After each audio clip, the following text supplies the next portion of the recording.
principe d'ordinateur virtuel, c'est quelque chose qui existe depuis une vingtaine d'années à peu près, voilà, qui est très soutenu par des acteurs américains principalement. Et donc, on a voulu réadapter ce système pour les entreprises, notamment les PME et les petites ETI. Déjà, c'est une solution qu'on a taillée autour de rencontres et de rendez-vous avec notre cœur de cible, qui sont les PME. Il leur faut des ordinateurs qui fonctionnent, un système qui est sécurisé, évidemment. Pour rappel, le Patriot Act, c'est une loi américaine qui dit que, sur requête du gouvernement américain, toutes les données qui sont hébergées par des solutions américaines peuvent être accédées par le gouvernement. Mon ordinateur professionnel tourne dans un data center, dans un serveur, qui peut être dans mes bureaux, chez un hébergeur de confiance que je connais, un hébergeur régional. Il y en a beaucoup en France, des hébergeurs régionaux. Et quand je veux travailler, je prends n'importe quel ordinateur qui a une connexion Internet, voire même un téléphone portable ou une tablette, et en me connectant à mon compte, j'accède à mon ordinateur professionnel et je peux commencer à travailler. Et donc j'ai tous mes outils, toutes mes données, tous mes logiciels. Ça a beaucoup d'avantages, notamment en termes de ROI, donc de retour sur investissement. Quand on déploie un ordinateur physique pour un collaborateur, généralement, en fait, on utilisera entre 50 et 70% de la puissance disponible. Et cet ordinateur, il faut le changer tous les 3 ans, 5 ans en fonction de l'usage. Si on peut perdre des données, on peut perdre l'ordinateur, se le faire voler. Donc faire tourner un ordinateur virtuel sur un ordinateur physique, ça permet de s'affranchir de tout ça. Donc si le serveur physique sur lequel tourne ton ordinateur virtuel a une panne, casse ou s'il y a un problème, nous automatiquement, on a un autre serveur qui va prendre le relais, qui va faire tourner cette machine et tu n'auras aucune perception d'interruption de service. C'est ce qu'on appelle le BYOD, Bring Your Own Device. Donc, on demande en fait aux employés de ramener leur ordinateur personnel pour travailler. Donc, comme ça, effectivement, l'entreprise n'a pas besoin de fournir d'ordinateur professionnel aux collaborateurs. Par contre, derrière, ça a des contraintes de sécurité parce que quand je travaille dans l'entreprise, j'ai accès à certaines données, mais quand je rentre chez moi, ça reste mon ordinateur. Donc, je peux faire ce que je veux, télécharger tout ce que je veux et potentiellement avoir des virus et des choses comme ça. Donc le VDI, là encore, apporte une grosse brique de sécurité parce que je peux apporter un ordinateur, mon ordinateur personnel, qui peut être complètement infecté par tout type de virus, et je me connecte dans mon entreprise à ma machine professionnelle virtuelle, donc qui est dans son environnement à elle, et donc il n'y a aucun risque de fuite de données, que mon virus aille sur mon ordinateur professionnel, qui rentre dans mon réseau professionnel. Aujourd'hui, on a une dizaine de clients en France. Et on commence à avoir quelques clients à l'étranger, notamment en Allemagne et au Moyen-Orient. Mais pour certains infogéreurs, effectivement, on fait des mix où on va avoir une partie des serveurs qui sont hébergés chez nous, donc on va leur sous-louer derrière, et une partie des serveurs qui vont acheter eux-mêmes, sur lesquels ils vont déployer les clients.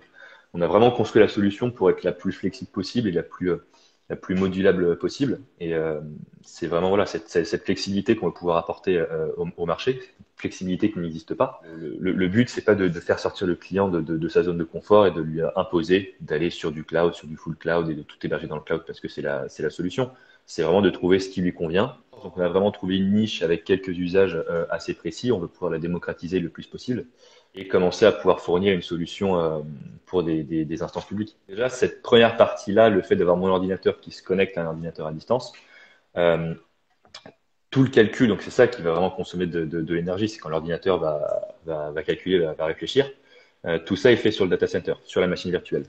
Et donc mon ordinateur physique que j'utilise pour accéder à ma machine virtuelle, en fait, ne fait que envoyer les touches de clavier sur lesquelles je tape, les clics de ma souris, et recevoir l'image de l'écran.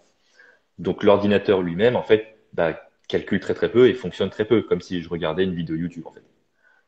Dans certains cas d'usage, notamment pour des entreprises très très lourdes qui font de la 3D, des choses comme ça, on a réduit jusqu'à 80% la consommation électrique des postes de travail.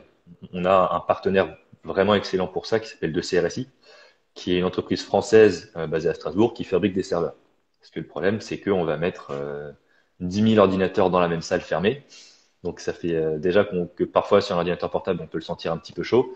Avoir 10 000 ordinateurs qui travaillent ensemble, ça fait vite très très chaud et donc faut les refroidir. Aujourd'hui, avec certaines technologies qu'on est encore en train de valider avec 2CRSI, on atteint 1,03. Donc en gros, on utilise 3% de l'énergie en plus pour refroidir les serveurs. Donc ce qui est vraiment ce qui est jamais vu aujourd'hui dans un data center. Donc l'ordinateur qu'on met à disposition des entreprises pour se connecter à distance a une durée de vie de 7 ans. Donc du coup, on installe un ordinateur et pendant 7 ans, il n'a pas besoin de bouger.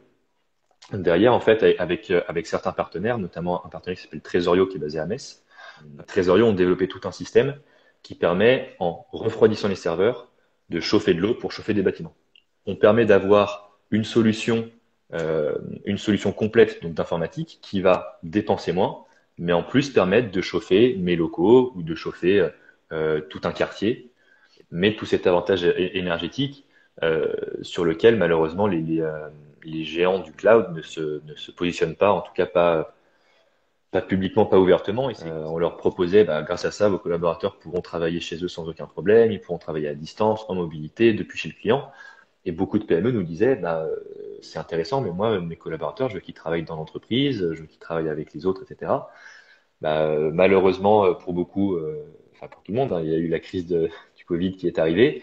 Et le télétravail s'est imposé comme quelque chose d'obligatoire. Sur notre site, c'est le premier mot qui arrive maintenant. C'est le télétravail. Et beaucoup d'experts s'accordent à dire que même une fois que la crise sera passée, le télétravail est rentré maintenant dans les mentalités et dans les mœurs professionnelles. Promouvoir les solutions françaises et accompagner justement les entreprises à valider ces objectifs, à valider ces normes, à atteindre ces normes, des normes ISO, etc. Avoir un référencement de start-up autre que des licornes dans le FT 120 ou le Next 40. Toute notre chaîne de valeur est en France. L'Omnipod, le boîtier, il est fabriqué en France à Montpellier. Ben, on a rencontré les acteurs dans des conventions, dans des salons, en allant leur parler. La souveraineté, c'est quelque chose qu'il ne faut pas négliger. Et aujourd'hui, voilà, encore, on a des solutions françaises qui fonctionnent très très bien, aussi bien, voire même mieux que les solutions américaines. L'open source, c'est vraiment une solution d'avenir. Nous, on a l'ambition d'ici quelques temps, quand on aura une solution bien établie, d'open sourcer tout ou partie de notre système. C'est quelque chose qu'il faut pousser en avant.